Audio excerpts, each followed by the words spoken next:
What's up, everybody? What's up? I'm back. Read the comments real quick from yesterday, today. Look what this say.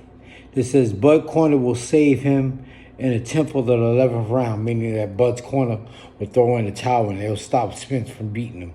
Because I said I think Spence is going to win the fight. I'm going with Errol Spence. And what I was saying is that Errol Spence is a natural 147. Bud is not a natural 147. Bud came in at 135, 140, and then he moved up to 147. And, you know, they were saying Bud stopped everybody he fought at 147, which is true. But a lot of times he stopped guys that moved up to 147 also. You know what I'm saying? So they're not natural 147s either. They was probably 135 and 140, just like Bud. Like I was saying, my big argument is like when fighters move up in weight class, they don't generally take their punching power with them. And basically because the guys that they're fighting at that natural weight class were naturally bigger, so they could withstand a punch. This is why when Floyd Mayweather moved up to 130, Floyd came from 130, 135, 140, 147. Look at all the guys that Floyd was stopping at 130 and 135. Look at the guys he was stopping at 140. Then when he moves up to 147, he generally outboxes guys. That's all I'm saying. People, I mean, it's just a scientific fact that most people do not take their punching power with them when they move up in weight class. And one of the reasons they don't take their punching power with them is because they're not naturally big like the guys that are naturally big at that higher weight class. And a lot of times guys gain weight because they stop working out the way they used to when they first started. They gain weight because they eat too much. It's real simple, man. That's why they move up in weight class. They move up in weight class because they don't want to make the weight no more, and they move up in weight class because there may be more competition up there. But that's why when they move up, they don't knock guys out. They outbox them, or they beat them to a pulp where their corners see they take in too much punishment. And a lot of times, like I say, guys don't generally get knocked out. A lot of times, you can get hit to where you lose your equilibrium and then you get hit with a bunch of punches. That's different. But a lot of times, a guy will get knocked down and he'll take his time getting up, hoping that the referee counts him out. And they do that because they lost the will and the desire to continue to get their ass whipped. They get tired of getting fucked up, and that's why they stay down and don't get up. That's why when Ryan Garcia got knocked down, he didn't want to get up. He didn't want to get up. That liver shot, let me tell you something. You get hit in the liver, that's a painful shot to get hit in the liver. You literally will use the bathroom on yourself. You'll pee blood or you'll doo-doo. Get instant diarrhea. But let me read some of the comments. He was too big at 140, saying that Terrence Crawford was too big at 140, so he moved up to 147. I keep telling you guys, move up in weight class because they don't have the desire to make the weight. So they move up. They say, I can't make the weight. There's no such thing as I can't make the weight. You can make the weight if you want to. That's why you be seeing guys. See, what guys do in boxing is they learn a lot of bad habits in the amateurs. Because in the amateurs, you only fight 3 rounds. So you can make the weight at the last minute. And what a lot of guys do is, they'll say if a guy's fighting at 147, he'll walk around at 157. He'll walk around 160, 154. You know, he's walking around overweight. Then he'll wear a plastic suit, make the weight, and then shoot right back up to 157. But he's only fighting 3 rounds. But when you go into the pros, you fighting 4 rounds, 6 rounds, 8 rounds, 10 rounds, and then 12 rounds. You can't get away with that no more. And this is why you be seeing guys bleeding from the nose so fast, because they're not watching their weight and they made the weight at the last minute. That's why you be seeing guys on YouTube working out in plastic suits.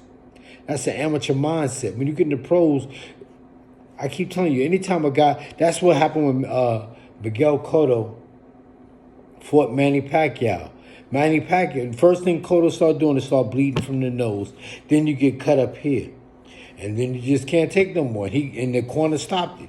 They got tired of Cotto getting his ass whipped. They make the weight at the last minute. They be like, well, I know my body. I did it before, I'll do it again. And what they do is they eat like they go into the electric chair. Then when it's time to make the weight, they wear the plastic suit, they chew gum, they spit, jump rope in the sauna, all that other stuff. That's like working out right there. That's like you fighting two people. You fighting the scale, then you got to fight the opponent. And that's why a lot of fighters end up talking like they got bubble gum stuck in their mouth. Gerald McCullum, look at him, making weight at the last minute. Let me see this. Let me see what they're saying. They said Floyd suspected Pacquiao of being on something. The Mayweather versus Pacquiao fight really took so long because Pacquiao had to cycle the bullshit out of his system. That sounds... Crawford grew up into the division nicely. This says Crawford has knocked out every opponent he has fought at welterweight. He stopped them. He didn't generally knock them. Look how Trinidad used to knock guys out at 147. Felix Trinidad was a natural 147. Who else was a natural 147? 147 is like Sugar Ray Leonard, natural 147. Tommy Hearns, natural 147. Look how Tommy Hearns used to knock guys out. That's a natural 147 punch. That's what I'm talking about. Wearing a guy down is a little different than knocking him out. Like I told you, a lot of times when guys get knocked down, they don't want to get up. They want the referee to count them out. They got tired of getting their ass whipped.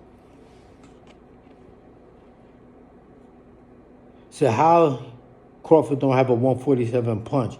He ain't had no decisions at 147. Like I said, a lot of times guys fight at 147 because they came up from a smaller weight class. It's just like when Floyd Mayweather fought Shane Mosley at 147. They both came up from smaller weight classes. They 5'8", 5'8", 5'8 and a half, 147. But when they first turned pro, like Mayweather, when he first turned pro, he was 5'8 and a half. He was 5'8 and a half, 130. 5'8 and a half, 135. 5'8 and a half, 140. 5'8 and a half, 147. Shane Mosley, 5'8 and a half, 135. 5'8 and a half. Well, Shane Mosley didn't fight 140. He went right from 135 to 147. But they come from a smaller weight class, and they move up. They gain weight, like I said, because there's more competition, or they lose discipline with the eating habits. Real simple, man. Crawford knocked out all of his opponents at 147. He did not knock them out. He stopped them. And like I said, they moved up. 10 straight knockouts. And Spence fans are still saying this shit. Crawford last two elite fighters TKO at the end. When Spence forced them, I can't read that. I don't know what to say. All right, y'all. I'm gonna get out of here. Like I said, I'm still going with Errol Spence. I said Errol Spence. What's up, everybody? Like always, pushing my book. Corner stores in the middle of the block. Don't beat your children or they'll turn out like me. And Agitation Gets the Dirt Out. That's 3 books of poetry, and my hook book is called Pretty Ugly, a Harlem Situation. You can use Cash App to get a copy. $1 #1 Brad Bathgate. Inbox me if you want to know more about them.